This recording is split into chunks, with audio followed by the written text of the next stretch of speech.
वस्तु अमोलक दी मेरे सद्गुरु, वस्तु अमोलक दी मेरे सद्गुरु, वस्तु अमोलक दी मेरे सद्गुरु, वस्तु अमोलक दी मेरे सद्गुरु, कृपा कर अपनायो,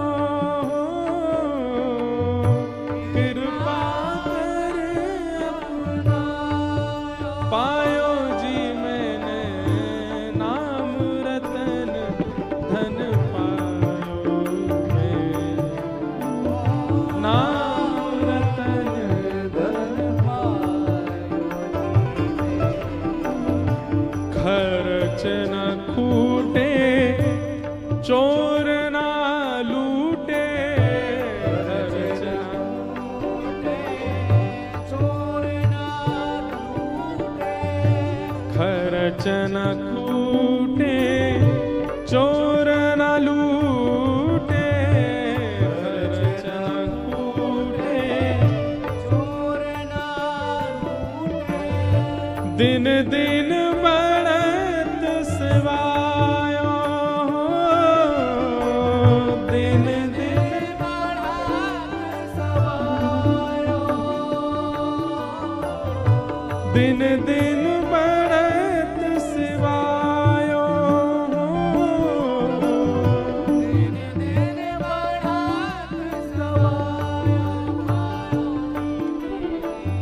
नाम रतन धन पायो पायो जी, राम रतन धन पायो हे नाम रतन धन पायो पायो जी, राम रतन धन पायो, मीरा के प्रभु गिरधर नागर, मीरा के प्रभु गिरधर नागर, मीरा के प्रभु गिरधर नागर, मीरा के प्रभु गिरधर नागर, हर्ष हर्ष यस गायो गायो जी मैंने, हर्ष हर्ष यश गायो हर्ष हर्ष यश गायो गायो जी मैंने, हर्ष हर्ष यश गायो पायो जी मैंने, नाम रतन धन पायो जी, राम रतन धन पायो जी मेरे, नाम रतन धन पायो पायो जी मैंने। राम रतन धन पायो, खर्च न खूटे चोर न लूटे, खर्च न खूटे चोर ना लूटे, दिन दिन बढ़त सिवायो पायो जी मैंने, दिन दिन बढ़त सवायो पायो जी मैंने, नाम रतन धन पायो पायो जी मैंने, नाम रतन धन पायो जी मैंने। इसलिए उनका नाम पड़ा क्या? सुदामा, क्योंकि उनके पास जो दाम है वो कभी खर्च ही नहीं होता, बढ़ता ही रहता है। वो क्या है? कृष्ण नाम का दाम, इसलिए नाम पड़ा सुदामा। सुदामा जी के 3 लक्षण बताए गए। हम कहते हैं भैया किसी को यदि ठाकुर जी को सखा बनना हो 3 बातन को ध्यान रखियो। क्या?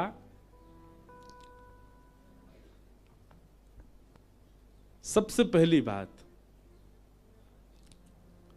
विरक्त इंद्रिय, प्रशांत आत्मा और जितेंद्रिय। 3 बातें। सबसे पहला है विरक्त इंद्रिय। अपनी इंद्रियों को सब कुछ ना देकर के केवल वह प्रदान करना जो भगवत प्रसाद है, इसी को ही विरक्त इंद्रिय कहते हैं। बहुत सावधानी से सुनिएगा सब लोग। हम नेत्रों को कुछ भी दिखाते हैं, कानों को कुछ भी सुनाते हैं, नासिका से कुछ भी ग्रहण करते हैं, जीव को कुछ भी पवाते हैं, ये सब आसक्त इंद्रिय का लक्षण है। पर विरक्त इंद्रिय क्या है? वो नेत्र को वही दिखाएगा जो कृष्ण संबंधी हो,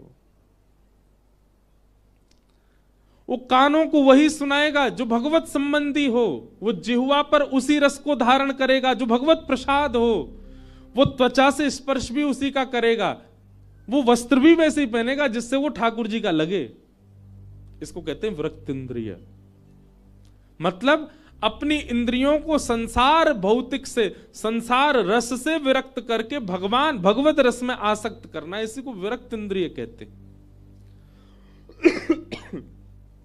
आपका नियम बन जाए, जहां श्याम सुंदर नहीं है या श्याम सुंदर से संबंधी कोई भाव नहीं है, वहां न यत्र नो रमते मनः, वहां मैं नहीं जा सकता। आपके सामने कोई बहुत सुंदर पकौड़े बना के ले आवे, आपसे कहे कि ये पालक के हैं, पनीर के हैं, और इसमें ये है, मिर्च मसाले सब पड़े हैं, बढ़िया है, बहुत बढ़िया प्रसाद बना के, ठाकुर जी का भोग लगा कि नहीं लगा? नहीं लगा तो नहीं पाएंगे। ये तो रही चलो जीव की बात।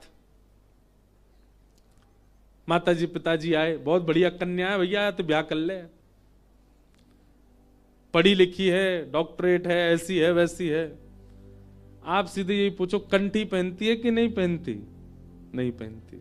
कथा श्रवण करती है? नहीं करती। हम नहीं करेंगे ब्याह, भले चाहे कितनी डिग्री हूं, लेकिन रूप में इतनी सुंदर नहीं है, सामान्य सा भेष है, ज्यादा पढ़ी लिखी भी नहीं, पर कथा से बहुत प्रेम, ठाकुर जी से प्रीति है, ठीक है, या तो ब्याह करा दो हमारा। भगवत संबंधी जो है, ऐसी हर वस्तु को अपने जीवन में स्थान देना, ये विरक्त इंद्रिय का लक्षण है।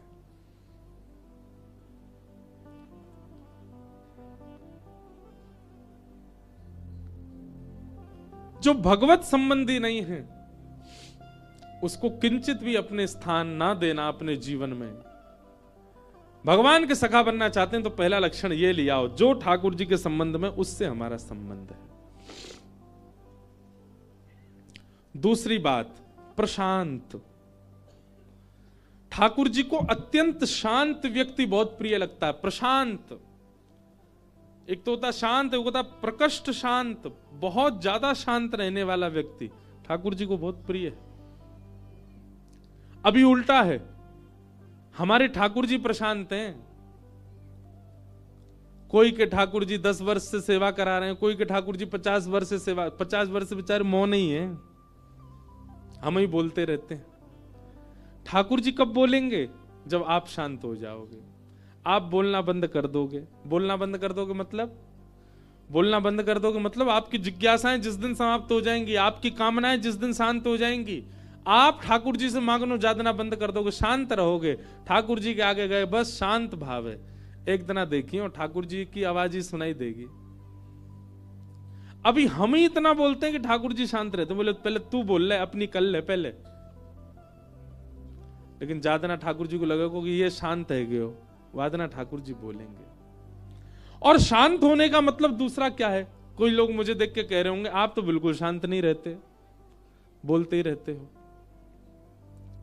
एक बात कहें हम आपको, हम सुबह जितने बजे के उठे हैं तब से लेके अभी तक 1:25 हो रहा है समय, अभी तक हमारा मौन ही चल रहा है। क्योंकि शास्त्राज्ञा ऐसी है, जब आप भगवत वाणी बोलते हैं, भगवत कथा कहते हैं, भगवत चर्चा करते हैं, उतनी देर आपका मौन ही माना जाता है। आप बोल रहे हैं, ये कब माना जाएगा? जब आप संसारी चर्चा करने लग जाओ। उसका कहां ब्याह हुआ, किससे ब्याह हुआ, कितना दिया, कितना लिया, उसका व्यापार कैसा चल रहा है, कितनी कमाई हो रही है, कितना लॉस हो रहा है, कितना प्रॉफिट हो रहा है, आजकल यहाँ किसकी राजनेता, यहाँ राजनेता कौन है, यहाँ किसकी सरकार है, वहां सरकार कैसे गिरेगी, कैसे बनेगी, ये सारी चर्चाएं जब आप करने लगते हैं तब आपका मौन खुलता है। जितनी देर आप भगवत भाव में रहते हैं आप मौन ही माने जाते हो। मतलब भगवत सखा बनने के लिए दूसरा लक्षण आपको अपने चित्त में लाना पड़ेगा, मौन। जब बोलो तब कोई भगवत वार्ता ही बोलो। हमारे ब्रज के एक संत हैं, ब्रज में ही विराजते हैं, पूज्य मलुक पीठ वाले महाराज जी के साथ उनका दर्शन होता है। अभी 15 से कथा है तो रोज आएंगे कथा में। तो उनका नियम है, बहुत कम बोलते हैं, शांति रहते हैं। परमहंस जी नाम है उनका, परमहंस जी कह के बुलाते हैं सब। कई बार ऐसा देखा गया, कथा पूरी हो जाती है और वो ऐसे ही बैठे रहते, लोगों को लगता है वो सो गए, सोते नहीं है वो अपने आंतरिक भाव में कहीं चले जाते हैं।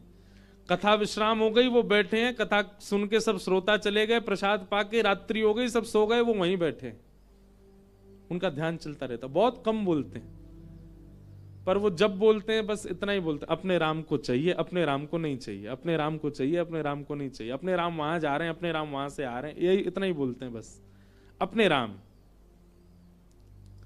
तो एक बार की ऐसी घटना घर के लोग सुनाते, मैं तो नहीं था तब, जन्म ही नहीं हुआ था।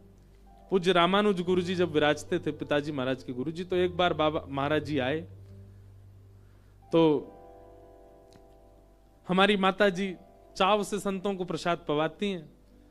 माता जी ने कही, बाबा आपके काजे प्रसादी ले आऊं, पाओगे? अपने राम को नहीं चाहिए। दाल चावल पाओगे? अपने राम को नहीं चाहिए। हमारी दादी भी बैठी थी वहां पे। अच्छा बाबा कछु नहीं तो दूध पी लो, अपने राम को नहीं चाहिए। चाय पी लो, बोले अपने राम पीते ही नहीं है। छाछ पी लो, अपने राम को नहीं चाहिए। कुछ नहीं बाबा जल पी लो, अपने राम को नहीं चाहिए। तो हमारी दादी पीछे बैठी, ब्रजवासिनी, पीछे कट्टर ब्रजवासिनी, तो बोली जहर ले लो। तो उसका भी प्रत्युत्तर क्या कर, अपने राम नहीं पाते। ऐसे महापुरुष जब बोलो तब हरि संबंधी बात बोलो, तो आपका मौन ही माना जाएगा। जब आप व्यवहारी चर्चा करते हैं, संसारी चर्चा करते हैं, तो आप बोल रहे हो। और एक और बात कहें आपको हम, आप जितनी देर सत्संग करते हैं, आप जितनी देर कथा श्रवण करते हैं, जितनी देर नाम जप करते हैं, जितनी देर भगवत वाणी सुनते हैं, आप जीवित ही उतनी देर हैं बस। आप जैसे संसार के व्यवहार में जाते हैं, आप उस समय राक्षस प्रवृत्ति के हो जाते हैं, उस समय आप मरणासन ही माने जाते हो। हम आज तक जीवित ही उतनी देर होते हैं जितनी देर हमारा सत्संग में मन लगता है।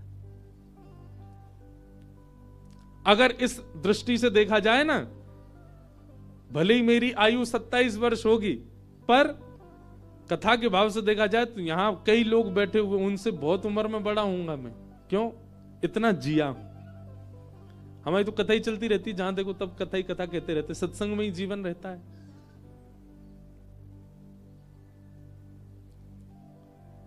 तो ठाकुर जी का सखा बनना है तो सबसे पहले विरक्त इंद्रिय, अपनी इंद्रियों को केवल भगवत प्रसाद प्रदान करो। दूसरा, प्रशांत, अत्यंत शांत होना प्रारंभ कर दो। और तीसरा, जितेंद्रिय, अपनी इंद्रियों को जीतो। इंद्रियों को कैसे जीतना है? कई बार ऐसा होता है बंधु, बहुत ध्यान से सुनिएगा, कई लोग भगवत प्रसाद के प्रति भी कभी कभी इंद्रिय इच्छा प्रकट कर देते हैं। समझ रहे हैं हमारी बात को? प्रसाद प्रसाद होता है, उसके प्रति आपकी जीव का रस प्रकट नहीं होना चाहिए। भले ही प्रसाद में घेवर मिले, आप उसको प्रसाद समझ के ही पाओ। भले ही प्रसाद में आपको कचौड़ी मिले, आप प्रसाद समझ के ही पाओ।